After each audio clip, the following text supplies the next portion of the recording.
یہ کہتے ہیں کہ ہمارے ہاں کوئی ایک عراقی امام ہے جو شاید شافعی ہوں گے یا حنبلی ہوں گے، تو یہ کہتے ہیں کہ ایک دفعہ انہوں نے اس طرح کیا کہ مغرب کی نماز پڑھائی، شدید بارش شروع ہو گئی تو انہوں نے 10 منٹ بعد ہی عشاء کی نماز بھی پڑھا دی، یعنی ایک ہی وقت میں دونوں نمازیں جمع کر دی کہ چلو جی بارش ہے، عذر ہے، کون بعد میں آئے، پڑھا دی۔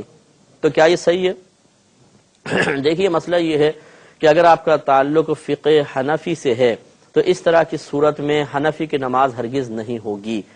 دلائل اپنے اپنے ہوتے ہیں، دیکھیے وہ اگر شافعی فقہ سے تعلق رکھتے ہیں، حنبلی فقہ سے تعلق رکھتے ہیں تو ان پہ اٹیک نہ کیا جائے، ٹھیک ہے، انہوں نے اپنے فقہ کے مطابق عمل کیا، لیکن دلائل احناف کی روشنی میں جو قرآن و حدیث پر ہی مشتمل ہیں، یہ بات ثابت ہے کہ کوئی بھی نماز اپنے وقت سے ہٹا کر آپ نہیں پڑھ سکتے ہیں۔ ہاں جہاں حکم شرع موجود ہو وہاں ٹھیک ہے، جیسے مزدلفہ میں مغرب اور عشاء کو عشاء کے وقت میں ادا کیا جاتا ہے، لیکن یہاں پر ہر جگہ ایسا فقہ حنفی کی روشنی میں نہیں کر سکتے ہیں، لہذا جو نماز اس وقت حنفی لوگوں نے عشاء کے وقت کو چھوڑ کر مغرب کے وقت میں ادا کر لی تھی وہ عشاء کی نماز نہیں ہوئی، قضا ہو گئی، گناہ گار بھی ہوئے، آئندہ اس نماز کی قضا کرنا لازم ہے، اور اب اس قسم کی شافعی امام کی پیروی نہ کیجیے گا۔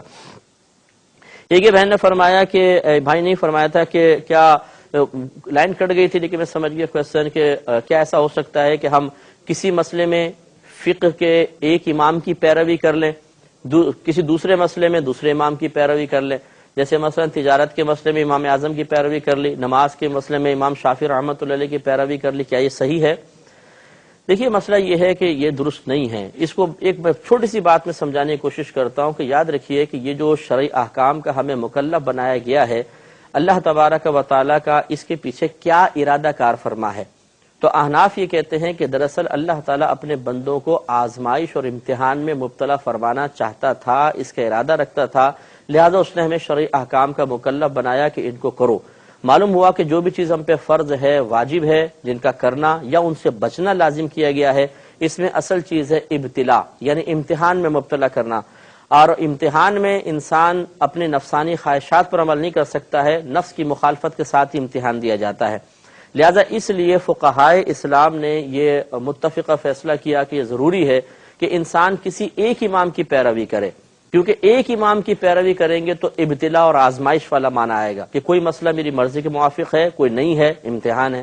لیکن اگر یہ کیا جائے کہ ایک مسئلے میں امام اعظم کا مسئلہ لے لیا، دوسرے میں امام شافعی کا، تیسرے میں امام مالک کا اچھا لگا وہ لے لیا، اب آپ بتائیے کہ یہ امتحان ہے یا اس میں آسانی اور نفسانی خواہشات کی پیروی ہے؟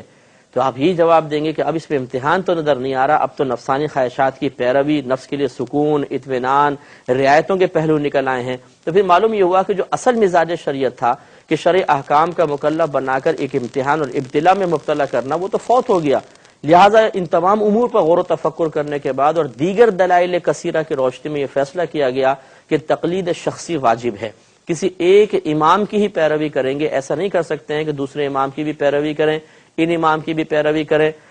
ہاں لیکن یہ ضرور مانیں گے کہ ہر امام اپنے مقام پر حق ہے، وہ قرآن و حدیث سے ہی استدلال کرتے ہیں، دوسرے کو غلط نہیں قرار دیا جائے گا، ہر امام حق پر ہے، اور یہ بڑی تفصیل کا متقاضی ہے، میرے پاس ٹائم نہیں ہے کہ میں اس پہ تفصیل سے کلام کروں، لیکن اتنا ہی خلاصہ کلام کافی رہے گا کہ ایک امام کی پیروی کرنا لازم ہے، دوسرے امام کی پیروی بلا ضرورت شرعیہ اور بلا اجازت مفتیان کرام ہرگز نہیں کر سکتے ہیں۔